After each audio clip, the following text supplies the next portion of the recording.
morning, everyone. It's 7 a.m. and we got up around 6:30 a.m. to leave Clue Nugget. It's super calm out and there's blue sky. It was nice to have a day of rest here and sort of just chill, relax, do a few things around the boat that I've been wanting to do. And yeah, always nice to have a harbor day. And now we're ready to move again.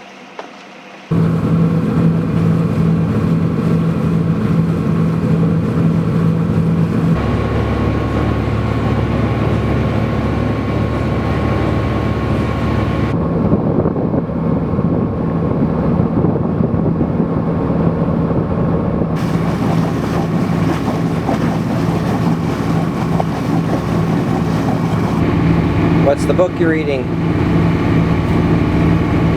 Rescue in the Pacific. And can you give us a quick brief of what it's about? Absolutely. It was a kind of a freak storm that crested up over Regatta in New Zealand, crossing from New Zealand to Fiji. More or less jumped up on everybody. There was like 300 boats out there in it. Not a lot of like support vessels to look after them either, so a lot of them were just like, all they had was radios for support, and they were left to their own devices for like 4 days. And most of them were demasted, knocked down multiple times. About the worst situations you can imagine on a boat. So it's a very interesting read. And true story. Yeah, absolutely. And I can see on the front there it says a force 12 storm. Yes, 100-foot seas. Wow. 100 knot winds. Basically the worst conditions you can imagine. Yeah. These people, you can just feel them physically breaking and emotionally just. I can't even really imagine what the conditions would have been like. Yeah. Yeah, it's very well written. And it follows about 6 or 7 different boats through the course of the whole storm. So I think I'm on the last boat here. I'm really rooting for them. They're demasted and they're being knocked down. More or less, they need a rescue. Yeah. Yeah, it's pretty intense. Yeah, because you only started that a couple days ago. Yeah, it was yesterday morning, I think. Oh, I started. yeah. So I read it all day. It's a good read, yeah. It is a good read. Yeah. Yeah, absolutely. Nice, thanks. Absolutely.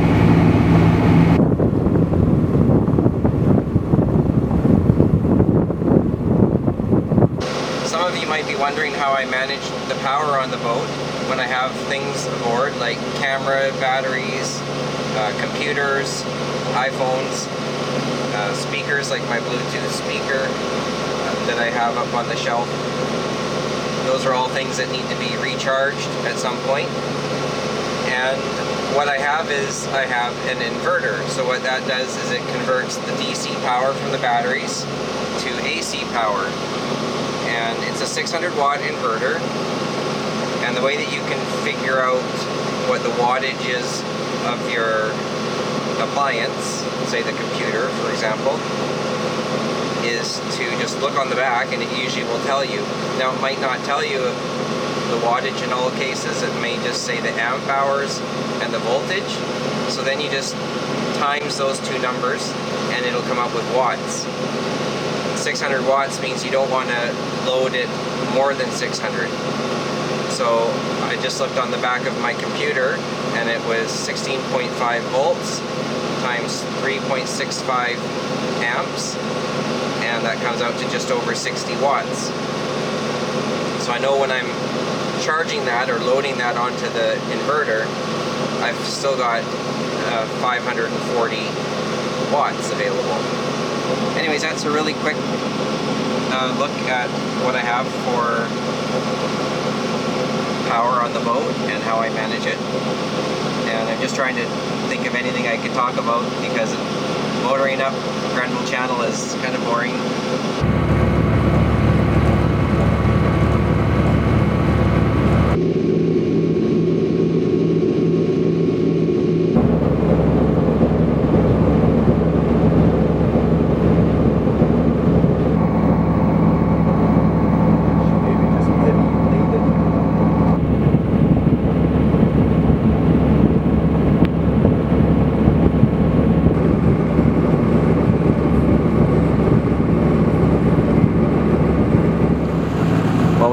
finally made it through Grenville Channel.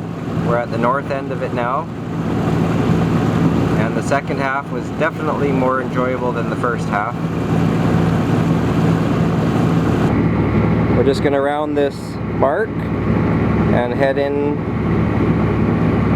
behind there, and that's where we're anchoring for the night.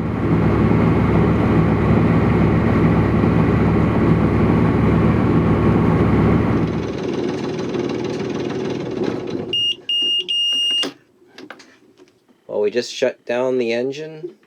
It's nice and quiet. We're tucked in behind Lewis Island, and it's a recommended anchorage for this area for, I think, all kinds of weather. I think you're okay in here. Really good bottom, apparently. It's mud, and we're in about 40 feet. There's a little passage over to this direction. It's called Kelp Passage, and it's pretty shallow. I wouldn't take my sailboat through it. A few rocks, but powerboats could go through it, I think. It's only like 1 o'clock. 20 after 1. So it's early in the day still. But that second half of Grenville Channel was sure better than the first half. But I'm not complaining anyways, but just comparing the two.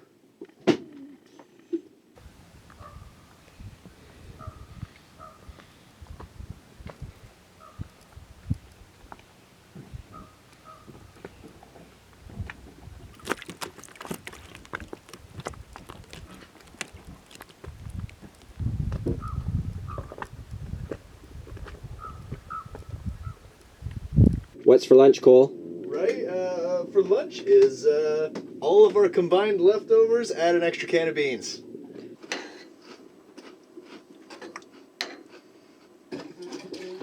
Lunch coming at you. Going in hot. All right.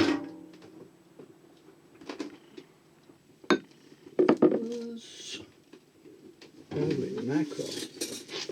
Those. I already ate off that spoon. What got here?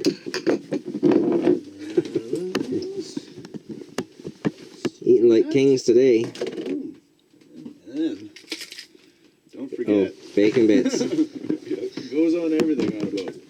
I'm almost out. I think Cole puts this on his toothpaste I saw this morning. He really has gotten addicted to these. Oh, I get my sodium intake. Yeah, you'll get it with that.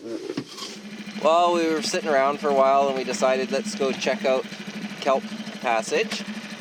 So that's what we're gonna do. My dad's gonna have a rest and Cole's gonna come along to take a look and see what's in there.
Does.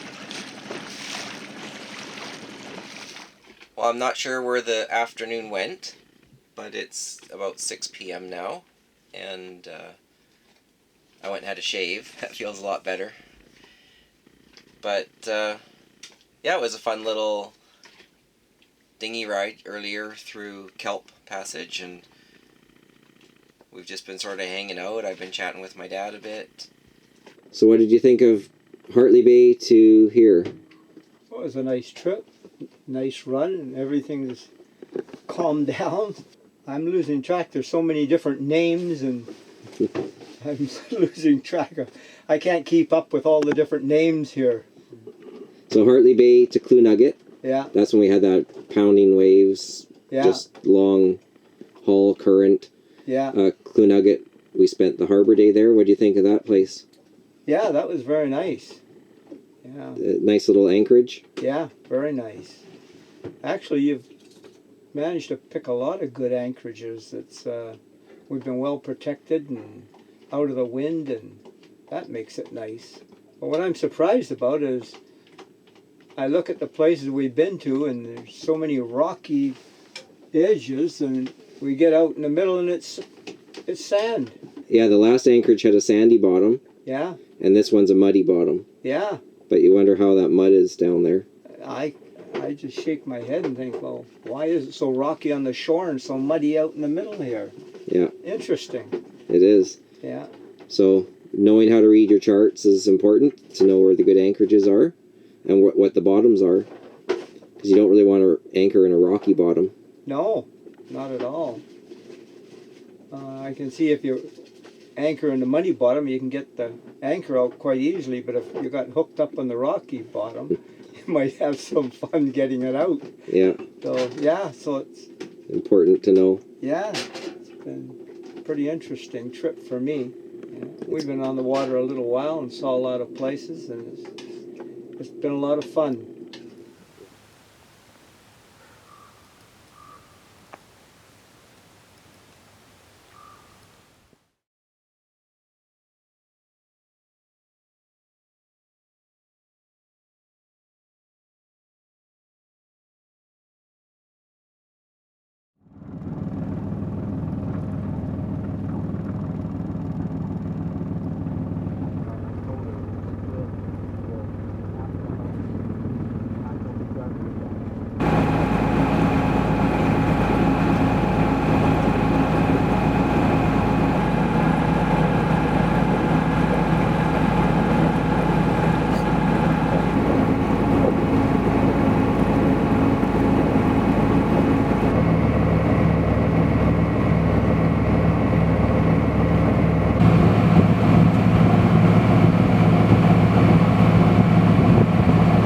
Well, we just left the anchorage behind Lewis Island, and it's super flat and calm out. We all woke up around 7 a.m. and our plan was to leave at 8 a.m. but we actually were underway by 7:45, so that was good. When we anchored there yesterday, it was about 42 feet of water, and just now when we left, it's about 23 feet. So it's a big tide right now, and this area can have some really big tides, up to 24-foot tides, and that would mean about a change in water level of 4 feet every hour. So something you have to keep in mind in this area is that you could experience some big tides.